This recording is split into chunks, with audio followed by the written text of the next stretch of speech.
guys, this is Teacher Maria, and today at our School of Assembly we are going to make and learn about Japanese lucky cat or maneki neko. Traditionally, it is depicted seated with one paw up.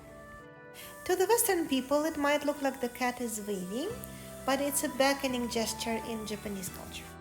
You will often see such cats in restaurants, bars, hotels, other businesses that rely on foot traffic. It is believed that the cat is attracting visitors. There is a story about an impoverished store owner who took a starving cat from the street, although he could barely find something to eat for himself. A grateful cat sat in front of the store, beckoning customers, and more people started coming in.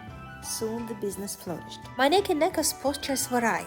The left paw raised is supposed to attract customers, while the right one brings generally good luck and money. Two paws up means that you get all of it, but also represents protection. They may be holding coins, prayer tablets, magical balls of wisdom, and many other things. I'm inviting you today to sculpt your own lucky cat using one of the references we provide. These figurines are pretty stylized, but it's a good idea to look at a real cat and understand the cat's anatomy. Cat's arm starts from the spine, not from the belly. Just like a human arm, it has a shoulder blade, an elbow, and a wrist. It bends and moves just like a human arm. Same for the leg. Starts from the very back of the spine, has a knee, a heel, and a really long foot.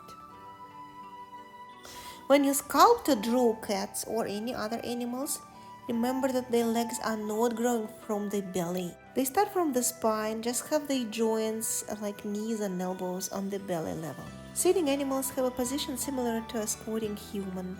Walking animals look like crawling people. Even a very fluffy cat will have knees, shoulder blades, and elbows showing. So please keep it in mind when you sculpt. It is important to protect the surface you will be sculpting on. You can just use a trash bag like I did, or have a special piece of plastic. I take a plate and I will be sculpting on my plate. I'll put it on the table because it's easy to squish. It's easier to just turn your plate around. I'm using a self-drying clay. I make a clay roll and break it in half to make sure that my arms will be even.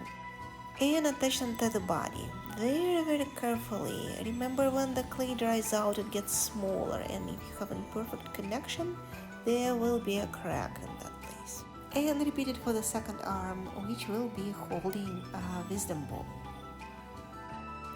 Spot comes to welcome the new cat in the household, although the cat is still unfinished and smells weird like clay. And I'm using two more clay rolls to make the legs. My fingerprints are unavoidable on clay, and later I will dip a brush in water or maybe use my wet finger to smear the surface and make it as smooth as possible. Here I give my cat a tablet and a ball, and last touch is a very long and thin roll of clay that will imitate a thread with a little bell on the cat's neck. If you want, you can use a real thread and a real bell for your work. It is recommended that your sculpture dries out before you start painting it, but it is possible to paint on wet clay. Lucky cats are often white, sometimes can be black, yellow, or even golden, with the addition of red, black, and gold. For painting into deeps and for elements like eyes, whiskers, mouth, I use a very pointy brush and I shape it out all the time to make sure that I will have a perfect line. Plan and rehearse your line. Once you're ready, make a confident stroke. Do not use a super thick layer of color and let the neighboring color dry out before you start the new one. I don't know Japanese, but I carefully copied all the letters from my reference. Hopefully it doesn't read as a complete nonsense. And this is my finished work. Let's start working on yours. Good luck!